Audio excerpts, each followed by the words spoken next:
ଆପଣଙ୍କ ନାଁରେ ମୋ ନାଁ ପୂଜ୍ୟ ସ୍ୱାଇଁ, ମୋ ସ୍ୱାମୀ ନାଁ ଚିଣ୍ଟୁ ଗୌଡ଼। ଆଚ୍ଛା କେମିତି କଣ ଦେଖା ହେଇଥିଲା ଭଲ ପାଇବା ଆପଣଙ୍କ ମୋବାଇଲ ରେ ଆମେ ଇନଷ୍ଟାରେ ଭଲ ପାଇ କଥା ହେଲୁ, କଥା ହେଇକି ମତେ ଭଲ ପାଇ ନେଇଗଲା, ନେଇକି ମତେ 2 ବର୍ଷ ଭଲ ପାଇ ରଖିଲା, ମାଆରେ ଛାଡିଲା, ମା ଛାଡିକି ଆଉ ଥରେ ପୁରୀରେ ନେଇ ମତେ ରଖିଲା। ମୋ ମମି ମରିଲା ରଖିଲା, କହିଲା ହଉ ତୁ ମା ତ ମରିଲା, ମତେ ହଷ୍ଟେଲରେ ରଖିଲା। ହଷ୍ଟେଲ ଛାଡିକି ଆଉ ଥରେ ମତେ ହଷ୍ଟେଲରୁ କାଢିଦେଲେ, ଘରୁ କାଢିଦେଲା, ହଷ୍ଟେଲରୁ ପଳେଇଲି ପୁରୀ ମତେ ଏବେ ରଖିଲା ଭଲରେ, ଖାଇବା ପିଇବା ମତେ ଅଭାବ ବୋଲି କିଛି କରୁନଥିଲା, ମୋ ପିଲା ବୋଲି ଅଭାବ କରୁନଥିଲା। ଏବେ ଗର୍ଭବତୀ 4 ମାସ ଅଛି, ମତେ ବ୍ରହ୍ମପୁର ଷ୍ଟେସନ ଆଣିଲା, ଛାଡିକି ପଳେଇଲା, ମୁଁ ଖାଇକି କଲେ ଶୌଚାଳୟ ଯାଇକି ଆସିଲି କହି ଦୁଇ ପଳେଇଲା ପାଚିନି। ମୁଁ ଥାନାରେ ଏଫଆଇଆର ଦେଲି, ସେ ସାର୍ କହୁଛି ହଁ ମୁଁ ଖୋଜି ଆଣି ଦେବ, ବେଷ୍ଟ ଫ୍ରେଣ୍ଡ, ସେ ପୁଲିସ ହେଲେ ମନା କର, ମୋର କିଛି ଦଉନି। ମୁଁ ଖାଲି ଚାହୁଁଛି ମୋ ସ୍ୱାମୀ ଦରକାର, ମତେ ନ୍ୟାୟ ଦରକାର, ମୋର କିଏ ହେଲେ ନାହାନ୍ତି, କୋଉ ଭାଇ ନାହିଁ କି ମା ନାହିଁ, ମୋର କିଏ ହେଲେ ମୋ ନଡିଆକୁ ଏଇଟା ଧାରଣାରେ କେବେଠୁ ବସିଛୁ?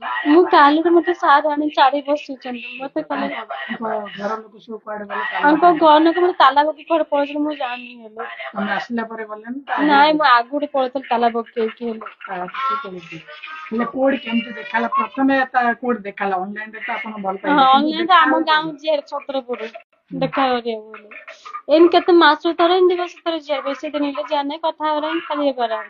ହେଲେ ଆପଣ କୋଉଠି ବିବାହ ହେଇଥିଲେ ତାଙ୍କୁ? ଆପଣ ଆପଣ ବାହା ହେଇଛନ୍ତି ବୋଲି କଣ ପ୍ରମାଣ ଅଛି? ବାହାଘର ଆମେ ଖାଲି ଫୁଲମାଳ ଖାଲି ବାହା ହେଇଛୁ, ସିଏ ହେଲେ ବାହା ହେଇନି, ହେଲେ ଖାଲି ଫୁଲମାଳ ଟିକେ ଦେଇ ବାହା ପକେଇଛୁ, ନହେଲେ ଆମେ ବାହା ହେଇନି। କହିଲେ ମୁଁ ତତେ ଭଲ ରଖିବି, ତତେ ଅଭାବ କରିନି, ତୋ ମା ନାହିଁ ବାପା ନାହିଁ, ତତେ କଣ ଅଭାବ କରିଯାଉଛି, ଭଲ ରଖି ତୋର ମା ମୁଁ ତୋ ବାପା ସବୁ ମତେ ଏମିତି କହିବାର। ଆମେ ଖାଲି ମାଧବ ଦେଇକି ହେଇଲୁ ଯେ ମତେ ଆଣିକି ବ୍ରହ୍ମପୁର ଷ୍ଟେସନ ଛାଡିଦେଲା। ମୁଁ କିଛି ହେଲେ ଆମେ ଭଲରେ ଥିଲୁ। ମତେ ଖାଲି ମୋ ସ୍ୱାମୀ ମତେ ଖାଲି ଫେରେଇ ଦେ, ନହେଲେ ମତେ ନ୍ୟାୟ ଦରକାର। ସେ ଯଦି ନା ଆସିଲେ, ତମେ ତାକୁ ନ ଆଣି ପାରିଲେ, ମୁଁ ଏ ପିଲା ଧରିକି ଆତ୍ମହତ୍ୟା ସ୍ୱୀକାର କରିଦିଏ। ମୋର କିଛି ଋଣ ନାହିଁ, ମୋର କିଏ ହେଲେ ନାହାନ୍ତି ଏବେ। ମୋ ପିଲାକୁ ଧରିକି 15 ଦିନ ଧାଉଁଛି ଥାନାକୁ, ଏଇଠି ଗାଁକୁ ଧାଉଁଛି, ମୁଁ କିଏ ହେଲେ ବୁଝୁନାହାନ୍ତି। ମୁଁ ନହେଲେ ଆତ୍ମହତ୍ୟା କରିଦିଏ, ଆଉ କିଛି ଋଣ ନାହିଁ ମତେ।